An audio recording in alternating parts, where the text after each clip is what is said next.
everybody, this is Chad here from C&R Reviews. I'm actually going to do an installation video, and hopefully I can do it really clearly for you, of the 3.5 pound trigger connector from Ghost. This is a standard trigger connector. There's a ton of other brands that make them. I decided to go with the Ghost brand just because I've heard some really good things about them. A lot of guys that are on YouTube actually have them, and they show that they're tried and true. So it's a Glock 26. There is one size fits all, basically. What you want to do to go ahead and install, if the gun is cocked back, you want to make sure it's unloaded. Make sure it's unloaded. Pull the trigger, make it in a decocked area. You want to go ahead and take down the Glock. And how you do that is you just pull back on the slide until it clicks, push down on these levers. Gun comes apart. You can go ahead and move the slide to a safe area, whatever. And there you go. That's actually what you end up with. The trigger connector is down in here, and you want to go ahead and you want to get to that. How you get to that area is by removing, and some of the guys will tell you need to remove all 3 pins. There's 2 pins here, and there's 1 pin here. All you need to remove is this back pin. You can get a Glock tool. This is a Ruger takedown, or I'm sorry, a Ruger safety tool. I'm sorry. It's a Ruger safety tool. You got that right? That I have for my 2245. But you can also get a punch from like Home Depot for like $2 or $3. You don't need to get a Glock tool if you really don't want to. All you do is go and punch it out. Comes out the other side. Yeah, these pins seem to come out pretty easily. Yeah, extremely easily, and they're a little plastic pin. There you go. Like I said, don't worry about these guys unless you're going to be installing a thicker slide release or something like that at the same time. So now you want to go ahead and jostle the trigger just a little bit. It's going to put a little bit of pressure on that and lift up on the extractor. Or I'm sorry, the little guide extractor. That whole mechanism lifts up all at one time. Now here is the trigger connector. That's what you're going to be replacing. I've already actually replaced mine with the Ghost trigger. What comes standard in most Glocks is a 5.5 pound Glock connector. I know you can still find the 3.5 pound Glock connectors.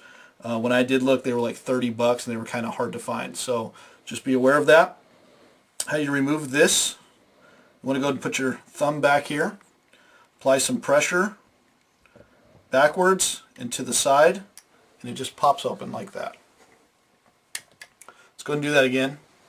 Thumb back there, pressure into the side, pops open like that. Don't mar your plastic, okay? But you want to take a firm grip on this. Take a really small flathead, stick it in here. Oh, we got a flying connector. A little bit too much pressure, but that's what they do. I got it. Thank you, sir. And then there is the connector. You got that on there? There's the connector. GhostIncorporated.com. The little Glock one has a little bit different shape back here. I think it's more flatter. There's only really one way to install this. You really cannot get it wrong. You cannot stick this end in there. You have to stick this end in there. Okay? And this is where you want to stick it. That little hole right there. That's what she said. So anyways, what you want to do is you want to go ahead and apply pressure.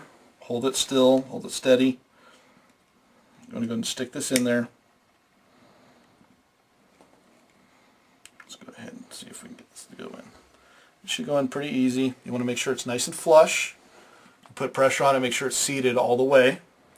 And then to get this back, go ahead and put pressure on it. Push and turn. That's all you got to do. Some of these guys make that look like it's harder than hell to do. And I actually, before I was looking at it, I was like, oh crap. I don't want to get that wrong and then screw it up and take it all apart. You don't need to put you don't need to push the trigger to get it back down. Pop down the rear, make sure it's seated all the way. Take that pin, little plastic pin. Sorry about the paint. I've been painting all day. You want to get that pin in there. Then you can get the pen kind of centered. If it's not quite centered, use the little tool of your choice. And that's pretty good. Put the slide back on. Let's test it. Okay, so what that ghost trigger does is it lightens the trigger just only by a pound or so. I know it says 3.5 pounds. You're not going to get 3.5 pounds unless you start replacing other components. Really, mainly what it's doing is it's lightening the trigger enough and getting it crisp enough where you can maintain your sight picture without drifting from the sight picture when you put pressure on that trigger. And that is a big deal. When you use the 5.5 pound trigger, if you can do that without it, you know, great. If you feel that you're removing the sights from the sight picture, you're drifting to either side, get the lighter connector and try that. See what you think. You can find these connectors anywhere from $9.99 all the way up to $30 or more. Some of them are really expensive. Again, there's a ton of different manufacturers. There's a ton of different poundages. If you want a heavier pound one, I believe they have like an 8-pounder. So you can go pretty high if that's what you're looking for. I wouldn't go much lighter than this because especially if you carry this cocked and locked into your pocket, you don't want something to tag that trigger and then go off. So other than that, that's the installation of a 3.5 trigger, or actually any trigger connector. If you guys have any questions, feel free to ask, and thanks for watching.